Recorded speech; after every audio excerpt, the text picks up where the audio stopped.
Bueno, vamos a conversar, vamos a debatir en torno a lo que va a ocurrir en el plebiscito de salida, que es esta posibilidad de que unos 1000 reos puedan votar en esa instancia. Vamos a profundizar en el tema y además también en distintas visiones que hay respecto a aquello, a esa opción. Tenemos al director de la ONG Leasur, Ignacio Cubillos. Muchas gracias por acompañarnos, Ignacio, muy bienvenido.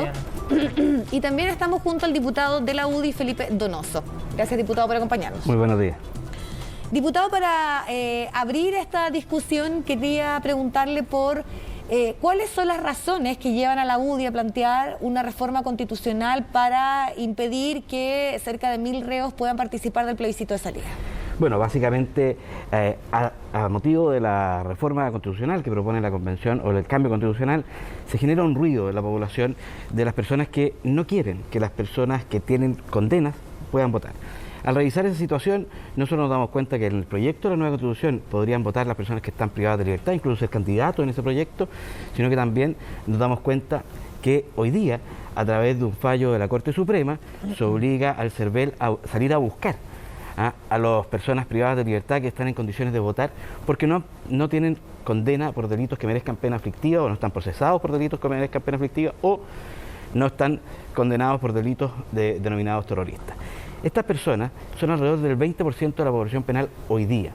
El CERVEL en este ejercicio ha logrado incorporar a 1000 personas, pero no es el número lo importante, sino que es el hecho, que instalemos mesas electorales en las cárceles, con lo que el proceso electoral queda un tanto viciado, un tanto oscuro. Es difícil controlar un proceso al interior de la cárcel. ¿Y el CERVEL no garantiza que se pueda realizar, siendo que es una instancia que transversalmente y políticamente hay consensos de que efectivamente da garantía?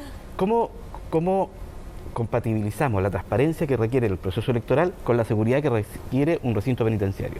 ¿Y por qué tendríamos que habilitar los recintos penitenciarios y no los hospitales, no las faenas mineras, no los recintos militares, que por ejemplo hoy día tienen gran cantidad de funcionarios? ¿Pero el punto está en la seguridad o en el principio, para tenerlo eso bien claro?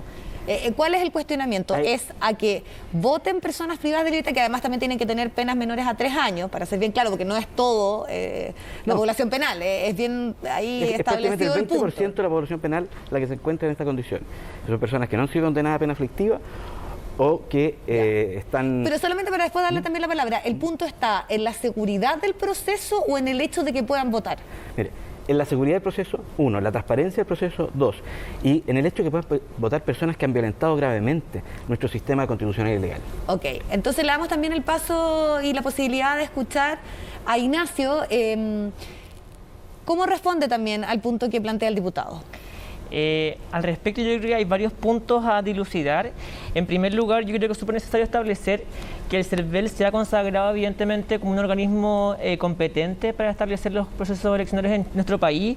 No es reconocido solamente nacional, sino a nivel internacional. Entonces, ahí no nos cabe duda que el CERVEL va a hacer un trabajo de excelencia, un trabajo de primera categoría para efectivamente garantizar que personas privadas de libertad, por primera vez en la historia más reciente, puedan hacer ejercicio de su derecho a voto. Y me parece súper responsable establecer y aclarar que no son todas las personas.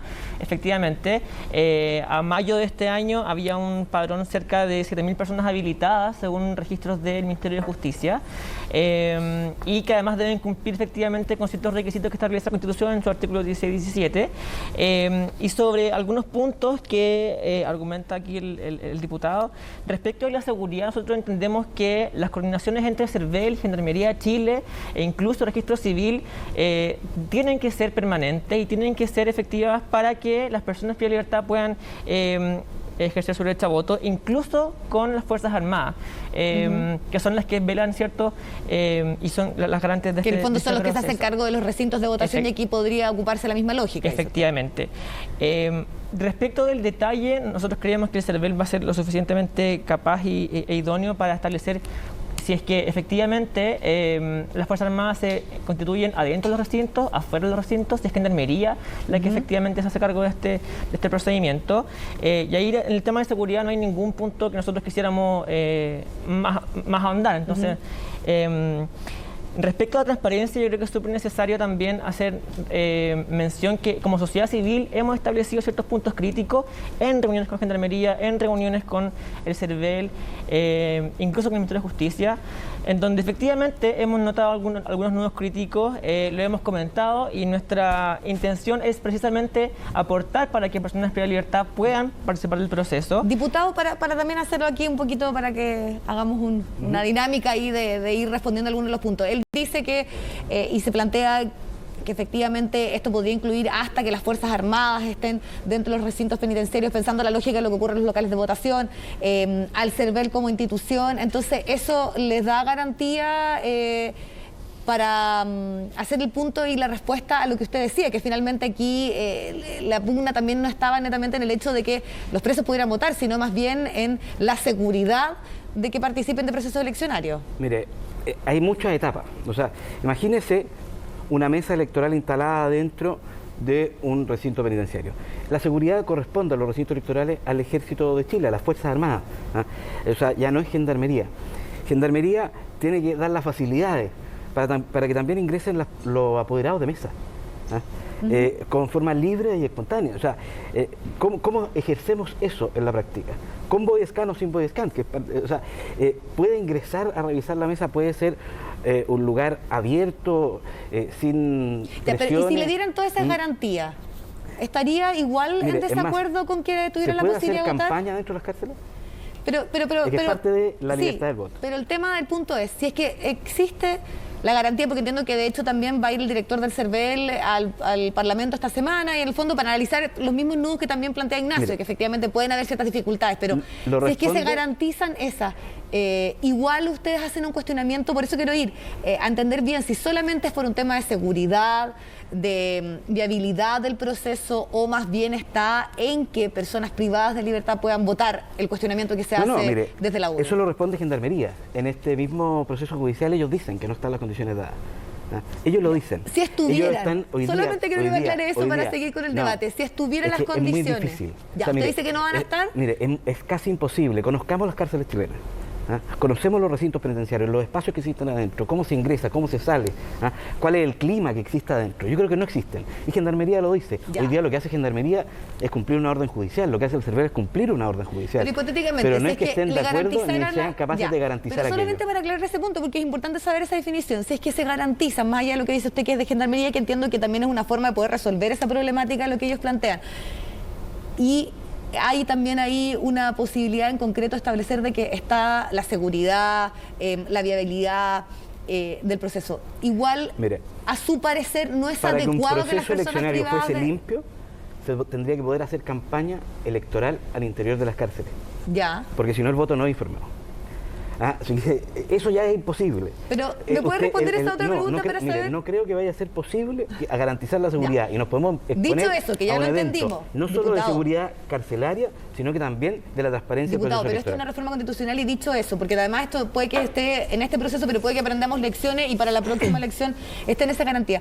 Pero es interesante saber su posición en torno a si las personas privadas de libertad deben votar, si es que se le ofrecen todas las garantías. Mire, yo creo que las personas que han violentado gravemente, se lo dije al principio, las leyes y la Constitución chilena no tienen el derecho. Perfecto. Y ojo, esto es una pérdida solo del voto de manera temporal mientras estén en la condición de privados de libertad. Porque entendemos que las personas privadas de libertad, por distintos motivos, entre una de ellas es porque son un riesgo para la sociedad. Ya, pero ahí está entonces también el planteamiento para dejarlo bien en claro. Ignacio, ahora... ahí hay un punto también que dice que el propio Gendarmería ha dicho que no están las garantías y se entiende que son los que están a diario con la población penal y es relevante también poder incorporarlos de que no solamente estamos hablando acá de una discusión en torno a lo que puede ser un partido político o un sector de decir, ojo, sino que aquí... la parte técnica, podríamos decir, o quienes están cumpliendo una labor, cuestionan de que efectivamente esto sea posible. A ver, respecto de quienes... Voy a volver un poco atrás, para hacerme cargo de la pregunta. respecto de quienes están hoy día privados de libertad y que estarían habilitados y habilitadas para ejercer el voto, no son personas que han faltado gravemente a la inclusión de las leyes, son personas más bien que han cometido delitos menores, no son abusadores, no son violadores, no son personas de alta connotación pública tampoco. Entonces, yo quiero también transparentar eso y comunicar que no es gente que ha violentado gravemente la seguridad pública, la propiedad, en ningún caso. Que tiene que ver con que son penas menores de 3 años. Efectivamente. Que tiene que ver con la gravedad de los hechos que se cometen, se entiende la pena. Harto menor, incluso la gente que en la pandemia... Ya, pero el tema de gendarmería, que igual es interesante el punto que se hace ahí, ¿no? Sí. Yo creo súper relevante mencionar que no es primera vez que esto pasa. En 2016, en 2017 y ya en 2021 se han presentado recursos de protección ante diferentes cortes que han llegado también a la Suprema, y el argumento de gendarmería ha sido, por decirlo de alguna manera, copiado el mismo, siempre. Siempre ha existido una resistencia. Siempre ha existido una resistencia, ¿Y esa resistencia no puede tener algún argumento viable, que es que efectivamente ellos consideran que es riesgoso?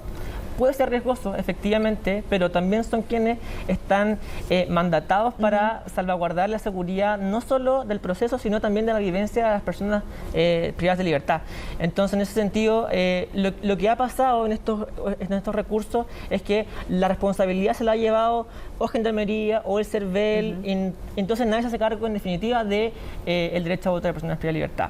Las cárceles, hoy en día nosotros entramos respecto, en el contexto, más bien dicho, de los cabildos penitenciarios que realizamos a lo largo de todo Chile. Entramos a las cárceles, nos dimos cuenta que hay gente interesada en el proceso constituyente, que querían votar, que querían hacerse parte.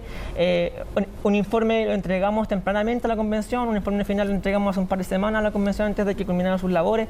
Entonces, pintarlos como personas desinteresadas o muy peligrosas, yo creo que es un poco de desconocimiento respecto a la realidad carcelaria actual. ¿Diputado, qué responde a ese punto? Bueno, admite claramente que existe un riesgo en que voten las personas al interior de las cárceles. Existe un riesgo para Gendarmería, para el proceso electoral. También creo yo que si son personas, mire, que existan personas privadas de libertad hoy día por no andar con su pase de movilidad en la pandemia, no es real. Las personas privadas de libertad son personas que han cometido delitos graves. Claro, no son personas homicidas, no es violación con homicidio, pero sí, por ejemplo, abuso sexual. Sí, por ejemplo, la persona que tiene condena o ha cometido hechos de violencia intrafamiliar. Son las personas que han agredido a personas en la calle. Entonces, sí tienen el microtráfico, son personas que violentan gravemente nuestro sistema jurídico y social. Por eso creo que no debe ser lo que corresponde. ¿Qué tipo de características son los delitos? Porque uno, por lógica, entendería que los de menor pena son tal vez delitos de que no generan un gran impacto. Pero estamos hablando de cárcel. No, por eso los delitos sí. que merecen cárcel tienen impacto. Sí, sin duda, por algo están cumpliendo una condena, eso es incuestionable. No, diputado, eso lo entendemos. Si solamente es para que puedan debatir y le pueda hacer el punto en torno a lo que usted dice, que efectivamente no hay que relativizar a quienes tienen una condena. Ahí recojo lo que usted acaba de plantear para que Ignacio haga también el punto. Eso es más bien impropio. Un abuso sexual parte en 5 años y un día, por lo tanto no estarían comprendidos respecto a la habilitación para que puedan votar en el proceso del 4 de septiembre. Y en ese sentido... ¿Una violación o un abuso? Un abuso sexual.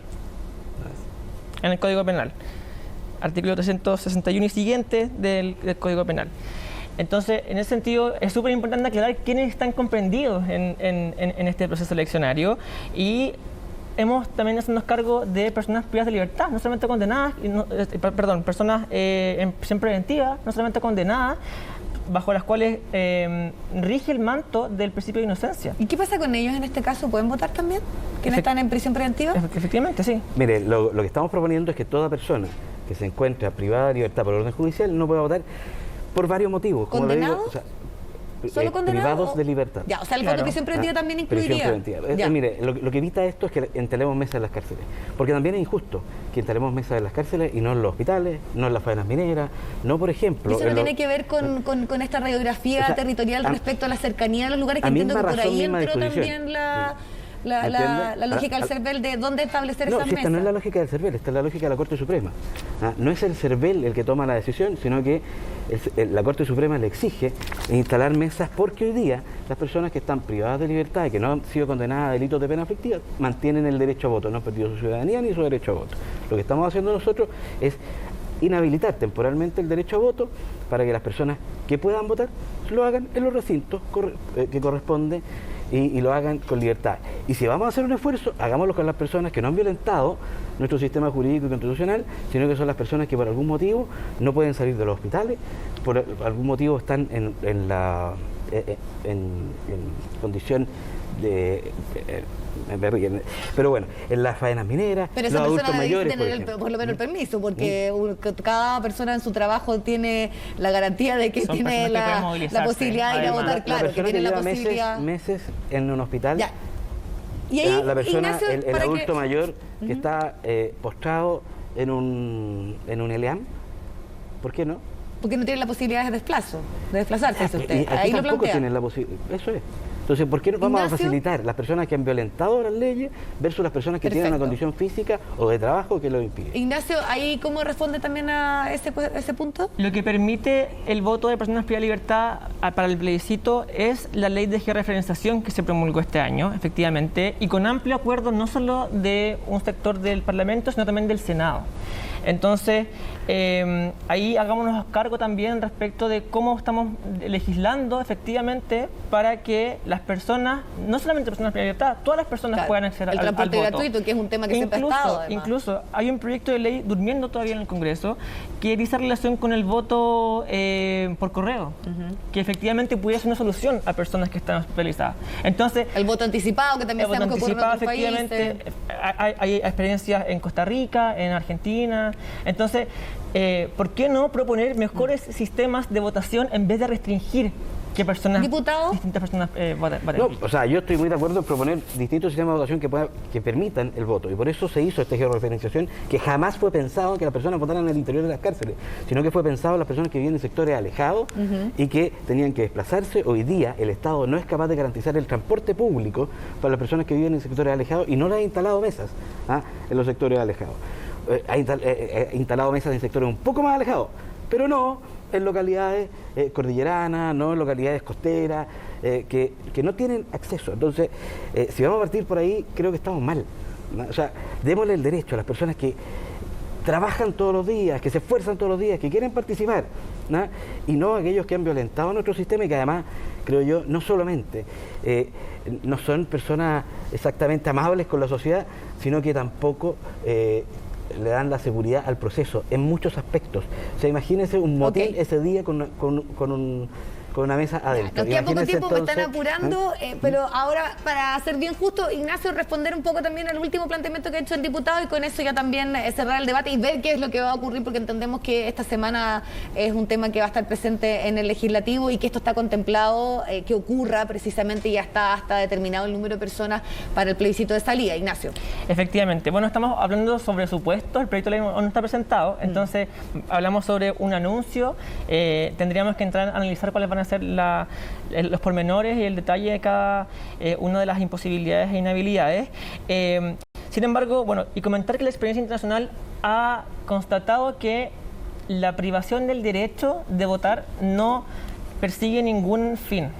En definitiva, el hecho de que personas privadas de libertad no puedan votar no hace que no reincidan, que no delincan. Entonces, no hay ninguna finalidad en el hecho de que las personas privadas de libertad no puedan votar. Incluso el hecho de que voten permite a posteriori que se puedan reinsertar en la sociedad, permite que puedan acceder a trabajos, permiten que se sientan parte de una comunidad porque efectivamente ellos han votado a representantes, ellos sienten parte más importante, no lo que pasa hoy día en nuestro país.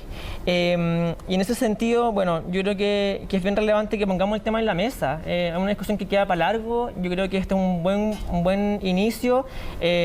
No es que la Corte Suprema obligue al CERVEL o a Gendarmería. Esta es una consideración constitucional con la Constitución del 80 que aún sigue vigente y que, en definitiva, la Corte Suprema hace velar los derechos de personas civiles y personas privadas de libertad de igual forma. Entonces, en ese sentido, el mandato es claro, el mandato ha sido durante los últimos años también firme y este año no tiene que ser la excepción y bueno, yo creo que tenemos que ver cómo avanza entonces esta conversación y cómo se instruye el procedimiento. Ignacio Cubillos, que es el director de la ONG Lea Sur, y también al diputado de la UDI, Felipe Donoso, les agradecemos el tiempo, la posibilidad de discutir, de debatir y que también plantearan ahí los puntos en torno a las posiciones que defienden respecto al plebiscito de salida y la posibilidad de que se pueda votar en las cárceles de nuestro país. Muchas gracias. Muchas gracias. Solo un último punto. El proyecto efectivamente ingresa el lunes en una reforma constitucional y esperamos que el presidente le ponga urgencia y esto sea una realidad antes de